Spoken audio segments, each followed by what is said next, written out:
hablar de un tema que pocas veces se menciona, pero es crucial conocer: el ictus en mujeres embarazadas. El embarazo es una etapa llena de cambios físicos y emocionales, pero también trae consigo ciertos riesgos de salud. Aunque solemos asociarlo a personas mayores, puede afectar también a mujeres jóvenes, especialmente durante el embarazo, el parto o el posparto. ¿Por qué sucede esto?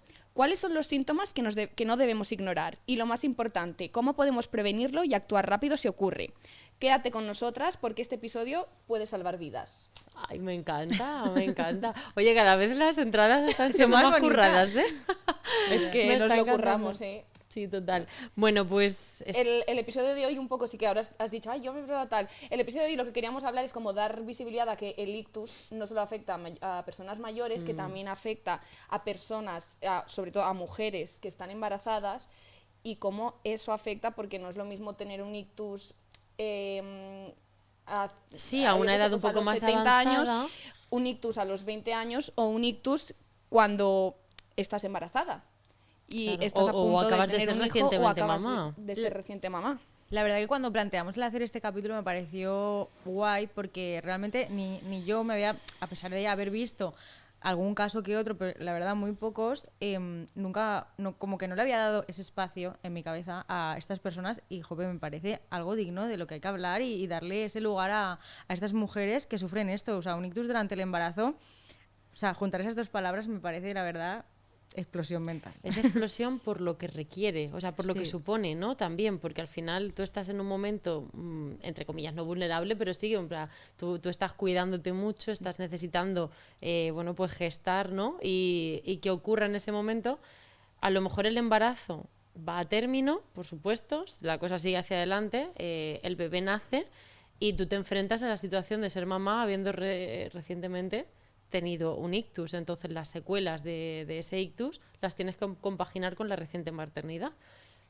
Es muy fastidioso y es verdad que yo sí que quería de antemano, o sea, que todo lo que vamos a explicar aquí, nosotras siempre desde la distancia prudente claro, pues ninguna de las tres hemos pasado por ese momento, pero bueno, empatizando un poco con lo que hemos podido pues conocer de personas, lo que hemos podido recabar de información y por darle, como dices, a ese espacio, ¿no? Que yo también... Y tampoco es crear, interesante. o sea, me parece también importante mencionar que tampoco queremos como crear miedo, porque obviamente esto son cosas que pasan, por eso las comentamos aquí, pero no van a ser como, ay, ahora como crear un miedo en estas personas de, ay, estoy embarazada, me puede pasar, bueno, a ver, puede pasar, pero igual que puede pasar en cualquier momento y Claro. nunca te lo esperas.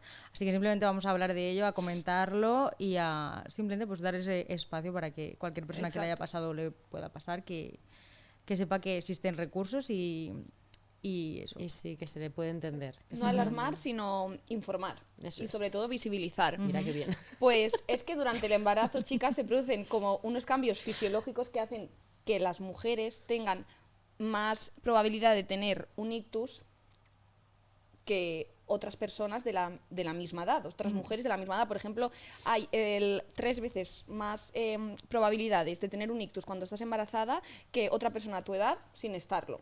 Wow. Sobre Esa todo- probabilidad no la conocía. Sí, pues es que la incidencia es de 35 por cada 100.000 mujeres embarazadas tienen un ictus durante El proceso de gestación. o después, las 10 semanas de después. Además, en los últimos años está creciendo porque según los datos de un estudio finlandés que comparaba los periodos comprendidos entre 1987 y 1991 y 2012 y 2016, se vio que ha aumentado los ictus en mujeres embarazadas. Pero bueno, es verdad que esta incidencia también depende. ¿Por qué creéis que puede ser? Claro, A ver es si- que, hombre, yo creo que por el estilo de vida, quizá, ¿no? Al final, en la mayor parte de los ictus, todos sabemos que existe una pequeña probabilidad genética, pero el resto es todo factor de riesgo asociado al estilo de vida. Pues por Me estoy ejemplo, mojando mucho, pero... solo con deciros que mi abuela a los 18 años fue madre y yo a los 18 años aún no había acabado el segundo de bachillerato, pues es que Claro. con eso ya está todo dicho. O sea, cada vez las mujeres somos madres más tarde. Y es que sí que se ha visto que la incidencia aumenta con la edad. Por ejemplo, la incidencia pasa de 9,8 por cada 100.000 partos en mujeres de entre 20 a 24 años a 29,9 en mujeres mayores de 40. O sea Vale, que o sea, la incidencia está aumenta aumentando. con la edad de la madre. Claro. O sea, ¿quieres decir que cuanto más tarde pueda ser una mujer mamá, uno de los riesgos asociados también puede Más ser probabilidades ¿no? Que hay más tienes probabilidad. de tener un ictus. Es verdad que si no queremos meter presión, estamos empezando fuerte, ¿eh? Pero bueno, los datos son los datos. Son los Los datos, no se son puede los hacer datos. nada con esto. No sé si sabíais que el 10% de los ictus ocurren las últimas semanas del embarazo, el 40% son periparto y el 50% en el puerperio. Estos son los Wow. datos más o menos de en las Vale, o sea, semanas en en las las que suele últimas ocurrir. etapas. Sí, exacto, en las últimas etapas es cuando aumentan las probabilidades de los ictus. Cuando yo, o sea, una pregunta que me surge, no sé si la sabemos, ¿eh? Pero ¿el parto se lleva a término de por hecho o provoca también fallo? O sea, no sé. Entiendo De que por sí. hecho que sí. Vale, lo Entiendo que si miraremos. todo se estabiliza Sí. Sí y que se es coge a verdad tiempo, que sí. lo que yo estuve leyendo es que, claro, como medidas de tratamiento aún no tenían muy claro cómo hacerlo, cómo no, si hay Claro. fármacos mejores o peores, porque en todos los estudios científicos se descartan a las mujeres embarazadas como Jolín, factor de claro. Sí exclusión. puede No sé si os afectar habéis dado a- cuenta cuando habéis leído cualquier artículo que es Claro. criterios de exclusión, que la mujer esté embarazada Claro. y también cuántas mujeres embarazadas van a querer participar en un estudio Para con probar un fármaco, para a probar ver. un Siempre tienes fármaco. miedo de que pueda afectar al feto Sí, o alguna entonces es cosa verdad así. que tampoco está tan estudiado. Claro, lógico y normal, ¿eh? Sí, y el hecho de no querer crear la alarma es porque realmente, o sea, queremos comentarlo porque sí que son factores de riesgo como específicos, porque siempre hemos hablado nosotras de factores de riesgo asociados a cualquier persona, o sea, a todo tipo de población, pues que siempre, los que ya hemos comentado mil veces, que son hipertensión arterial crónica, la diabetes, la obesidad, el sedentarismo, el tabaquismo, bueno, los que ya hemos comentado mil veces, pero sí que hay algunos factores de riesgo que son únicamente específicos del embarazo, que son la preeclampsia y la eclampsia, es el primero, no sé si sabéis lo que Yo es. no sé ¿os lo Lo suena? leí, pero no sabía lo que era. En plan, La dije, preeclampsia es la hipertensión gestacional. Digamos como que hay una Ya se probabilidad eleva. de que cuando tú estés embarazada tengas la hipertensión. Entonces, obviamente, pues la hipertensión está asociada a riesgo de ictus. Claro. Y la eclampsia es una complicación grave del embarazo que se caracteriza por la aparición de convulsiones en una mujer con preeclampsia. Vale, o sea, Con la es- hipertensión. es Es decir, porque- cuando tienes esa hipertensión, digamos como que hay un riesgo de que sufras convulsiones. Jolines, Este es un factor de O riesgo. sea, Por que hay que eso el hecho- controlarse muchísimo. Durante el embarazo, controlarse muchísimo la tensión. Sí. Vale. Eso era como el primer factor de riesgo. Luego tenemos la diabetes gestacional. Yo no soy... he oído hablar mucho Sí, de esto. Sí, Sí, pero es que muchas mujeres es bastante sí que frecuente eso, sí. ¿eh?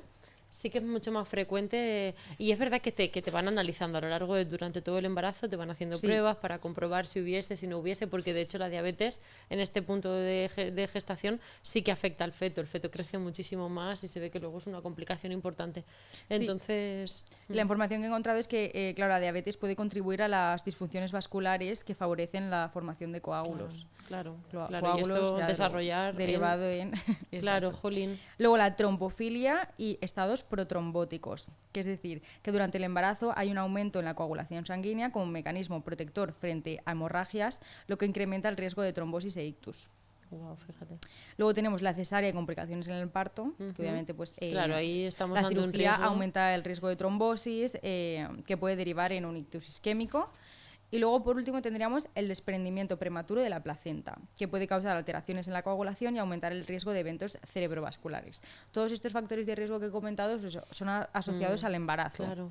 pero no quiere decir que te vayan a pasar. Por eso no quiero que nadie escuche esto y piense, "Ah, todo esto me puede pasar si estoy embarazada". Bueno, al final lo importante es que lleves un control con los médicos Sí, sí, que claro. te toca van y que haciendo esté todo seguimiento. controlado y ya está. O sea, Además, si eres una persona que ya por lo que sea cuentas con un bagaje hipertensivo o ya cuentas con a lo mejor alguna problemática, de lo que decíamos de diabetes, de lo que sea, pues bueno, es importante porque al final el riesgo aumenta. Y que la información es poder, quiero decirte, el ictus Claro. en la mayoría de las ocasiones es prevenible. Entonces, si tú conoces que puede haber riesgos, que puede haber cosas, a lo mejor modificaciones en tu estilo de vida que puedes cambiar y puede disminuir ese riesgo, pues genial. Bienvenidos pues sean. bienvenido Exacto. sea. Total. Y luego existen tres que son factores de riesgo en el posparto, que es la pérdida excesiva de sangre o hemorragia, entiendo pues durante el Claro, proceso, claro. Que puede crear hipoxia y pues eso, hipoperfusión cerebral. Luego infecciones en el posparto y estrés y cambios hormonales abruptos. en el descenso rápido de estrógenos y después del parto puede afectar a la circulación sanguínea y aumentar el riesgo de trombosis. Claro.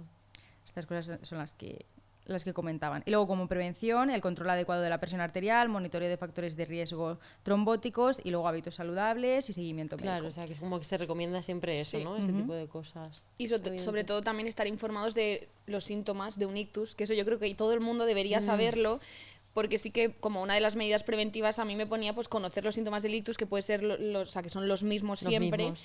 Y en el momento en el que te esté pasando, cuanto antes vayas al médico, si te notas dificultades para hablar, para tragar, un dolor de cabeza intenso, mareos, problemas visuales, debilidad o incluso pérdida de movilidad en una parte del cuerpo, enseguida ir al médico, que cuanto antes vayamos. Yo diría una cosa, no vayamos no de ir al médico al hospital, sino llamar a 112, creo que estoy sufriendo un ictus, porque nos pasa... Y decirlo directamente, eso es súper importante. Decir siempre que creo que me está dando un ictus o creo que a esta persona le está dando un ictus. Porque la persona que escucha eso enseguida reacciona y hace las preguntas correctas para actuar rápido, para saber si realmente te está pasando o no, porque tú realmente no tienes por qué saberlo, pero si lo crees, decir, creo que estoy teniendo un ictus, y la persona que te está respondiendo al teléfono va a saber actuar. Además, mandarán una ambulancia y esa ambulancia ya sabe que al hospital que te tiene que mandar es un hospital que está preparado para atender a personas con accidentes cerebrovasculares, porque no todos están preparados para hacerlo.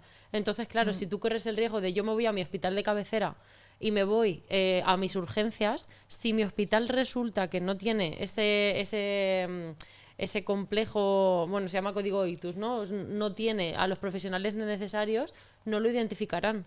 Y ha pasado un montón de veces que te mandan con dolor de cabeza a casa y te dicen, bueno, será una migraña fuerte. No, tenemos que ir a un hospital que tenga, por tanto, siempre llamamos a la ambulancia primero y que nos digan hacia dónde ir o que venga la ambulancia por nosotros.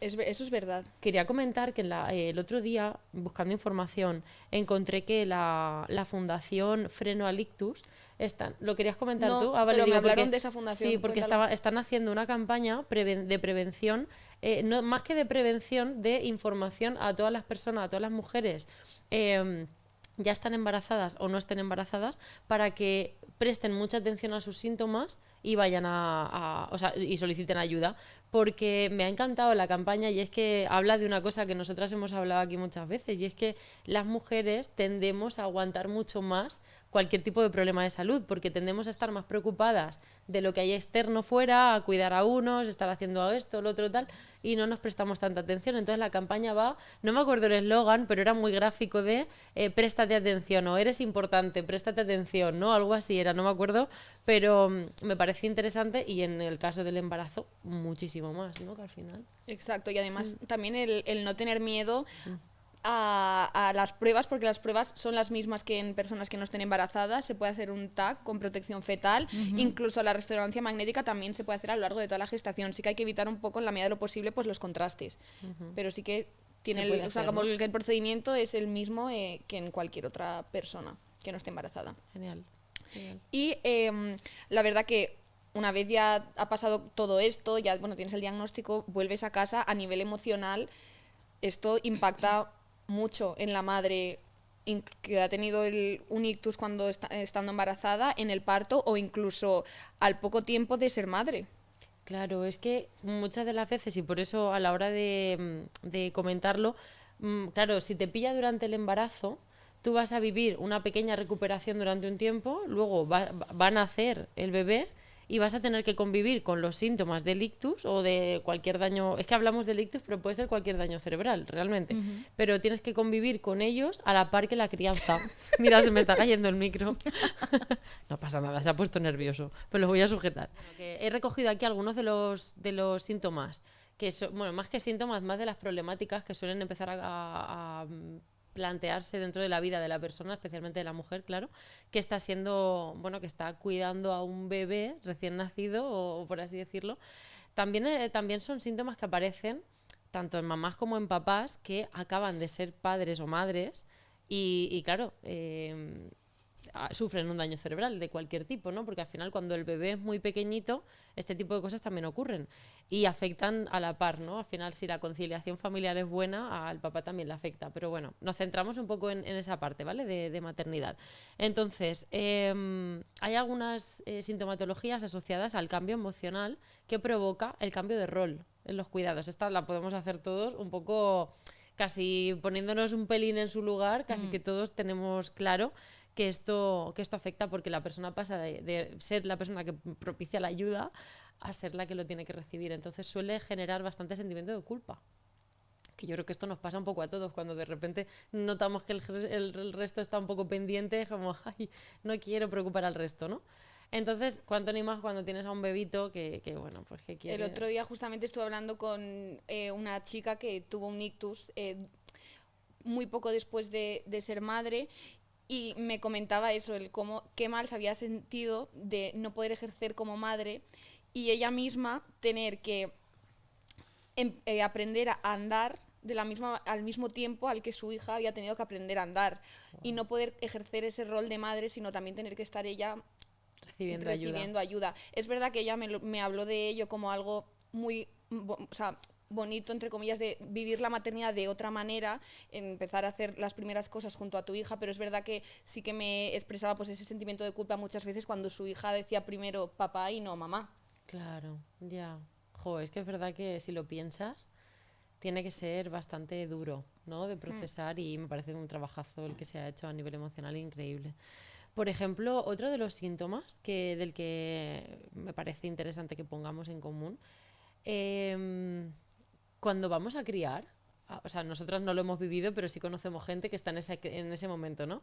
Hay una gran cantidad de sobrecarga porque el bebé requiere muchísima cantidad de nuestra energía. Y sabemos que cuando acabamos de sufrir un daño cerebral, los primeros momentos, primeros meses, la fatiga cognitiva que aparece en la persona es brutal. O sea, cuantos menos ruidos, cuantos menos estímulos, cuantos menos cambios de rutinas haya en mi vida, mejor, porque yo necesito ahora centrarme en mí, tengo mucho embotamiento. Claro, pues imaginaos esto en un momento de maternidad reciente, en el que, claro, el sistema cambia, pañales por aquí, lloros por aquí, tiene cólicos, está llorando, no para, ¿qué le pasa? Ese tipo de cosas, imaginaos lo que puede llegar a perturbar. O sea, que es algo importante y necesario. Entonces, es realmente necesario para la persona que asuma, porque sabemos que también las chicas y mujeres somos muy, muy exigentes también por todo lo que se nos presiona, ¿no? A nivel contextual. Pero es imprescindible empezar a trabajarse a nivel personal, el empezar a pedir ayuda, el empezar a solicitar demandas, a hacer tiempos, a hacer ritmos, a hacer pausas, que también las necesitará la persona que conviva con esto. Entonces, bueno, es una oportunidad de aprender también una habilidad nueva, como es la de pedir ayuda, la de dejarse ayudar, que a veces nos cuesta mucho, y yo personalmente en terapia tengo a bastantes personas a las que ese tipo de cosas nos cuesta, así que pues es un momento idóneo para empezar a trabajarlo. Otro de las dificultades, me quedo ronca, es la labilidad emocional que puede aparecer. Ya el posparto, ya el embarazo... Es un chute de hormonas y de regulación hormonal, ¿no? Total. Ya es un chute de cambio, pues imaginaos cuando encima aparece un daño neurológico que encima no sabemos de qué carácter va a ser, pero a lo mejor puede afectar a toda esa zona de control inhibitorio o a esas regiones más profundas en la percepción de emociones de cualquier tipo, ¿no? Entonces afecta, y esto existe y esto pasa. Entonces, en el momento que la persona pues se encuentre de esa manera, también es algo que puede como evolucionar hacia otro camino, ¿sabes? Vamos a normalizarlo porque puede ocurrir, y en cuanto empecemos un proceso de rehabilitación o empieza un poco a amainar los síntomas, disminuye, no en todos los casos, pero bueno, disminuye. Pero bueno, vamos a contar con que esa sobrecarga va a estar y que la persona va a vivir con esa carga también, ¿no? Otra de las cosas es el impacto tanto en la intimidad, en la pareja, como en la sexualidad. Ya la maternidad ya esto lo trae consigo, ¿vale? O sea, ya sabemos que esto ya va en el propio camino de, bueno, acabamos de tener un baby, por tanto hay cosas que ahora mismo no son prioritarias. No para todo el mundo, por supuesto. Hay parejas que no lo viven así, pero sí que sabemos que tras un daño cerebral el cambio a nivel físico, si ha tenido algún tipo de secuela física, cambio en la sensibilidad, cambio incluso en el propio autoconcepto. Sabemos que un montón de personas, especialmente pues eso, mujeres, que tenemos un poco esa presión más social, estética, pues el vernos nos cuesta. Y cuántas veces hemos hablado de las personas que les cuesta un montón mirarse al espejo tras un daño cerebral, y vamos, yo conozco un montón de casos así en sesiones. Pues en el momento de la maternidad esto afecta igual. Entonces va a ser otra de las cosas que tengamos que tener en cuenta a la hora de acompañar en este sentido. Entonces yo quería recoger aquí como pinceladitas, porque no se pueden dar tips, y yo estoy completamente en contra de dar tips porque cada persona tiene una vida, pero si podemos decir cosas que sí que benefician en este momento, si eres una persona que lo has vivido o alguna persona cercana lo ha vivido, será fundamental esa parte de preventiva, sobre todo en cuanto a la fatiga, preventiva en cuanto a que te rodees de o sea, intentes construir o te valgas de una red de apoyos con quien poder descargarte según qué tiempos, que puedas a lo mejor recibir esa ayuda, pues mismamente cuando haya problemas para dormir, poder hacer pues un poquito de ventilación para que tú puedas descansar, porque realmente el daño cerebral necesita de ese reposo para reorganizarse. Y aprender pues eso, a lo que tanto nos cuesta, que es un poco pedir ayuda, a dejarnos cuidar también un poquito, que también nos cuesta mucho, pero bueno, en este momento, como decías tú, la compañera con la que hablabas, es un momento en el que nos ha tocado vivirlo así, nos ha tocado vivir la maternidad de esta manera, y también nos puede enseñar, con el paso del tiempo, quizá nos pueda enseñar también a, pues eso, herramientas y destrezas ahí como de resiliencia y de adaptación que bueno, quizás son valiosas. Si estás en el pleno momento de vivirlo, me estarás mandando a freír espárragos, y tendrás toda la razón. Pero bueno, visto desde fuera, que los demás también entendamos lo importante que es ser una red de apoyo y sostener. Es importante lo que tú estás diciendo de una red de apoyo, y también, no sé, yo pienso, y según también he hablado con mujeres que han estado embarazadas y han tenido un ictus, es rodearte también de personas que estén pasando o que hayan pasado por lo mismo que tú. Muy bien. El poder hablar, el poder desahogarte, el sentirte comprendido. Obviamente tu familia, tus amigos más cercanos te van a intentar entender, pero no van a estar viviendo lo que tú estás viviendo, no van a sufrir en primera persona ese cambio de roles que tú has tenido que vivir, ni que tú no le hayas podido acompañar a tu hijo en esos primeros momentos de vida de la manera tan plena como hubiese sido si no hubieses tenido ese daño cerebral. Entonces estuvimos buscando, y es verdad que desde hace un tiempo seguíamos a una asociación de apoyo a la crianza con daño cerebral, a madres con daño cerebral, que se llama Brain in Mom. Tienen un Instagram ellas, porque es verdad que esta asociación está un poco en crecimiento y buscando pues financiación para poder prosperar un poco más. Ellas tienen un Instagram donde podéis contactar, tienen un grupo de WhatsApp, me estuvo comentando una de las presidentas de esta asociación. Me decía, yo muchas veces cuando a lo mejor dejo a mi hija en el colegio, ahora después, porque ya hacía como 7 años que había tenido el daño cerebral, yo llamo a una madre y le digo, ay mira, pues hoy me he sentido de esta manera, hoy de tal otra, hoy no sé qué, y ella me cuenta también su historia o cómo se está sintiendo en estos momentos. Entonces creo que son situaciones muy enriquecedoras, que alguien a lo mejor que nos esté escuchando y no las conocía puede contactar con ellas, y creo que le puede ayudar. Pero, Pues sí, pero de seguro, porque una red de apoyo que te sustente esa parte emocional, que sepa por lo que estás pasando, porque lo está pasando también. Sí. Sabemos que el movimiento asociativo es brutal, la capacidad que tiene, y por eso lo hemos hablado un montón de veces. Sí, que muchas veces, por mucho que te quiera la familia, que al final es tu entorno y la gente que te quiere, a lo mejor no llegan a entenderte como puede entenderte una persona que ha pasado por eso. Sí. Y tú también sentirte, pues eso, mucho te abres de otra manera. No sé, es guay saber que existen esas asociaciones, y ojalá poco a poco crezcan más y existan más. Que y la gente que sepa que puede contactar. Claro, que tengan más capacidad como para llevar a cabo visibilizaciones, tengan, ¿no?, acciones que puedan repercutir. Pero bueno, nuestra pequeña granito de arena pues ya lo hacemos, ¿no? Ayudando que la gente se ponga en contacto con ellas y que lo conozcan. Sí, con que una madre ya contacte con esta asociación y de verdad le sirva, ya nosotras habremos hecho el trabajo. Exacto.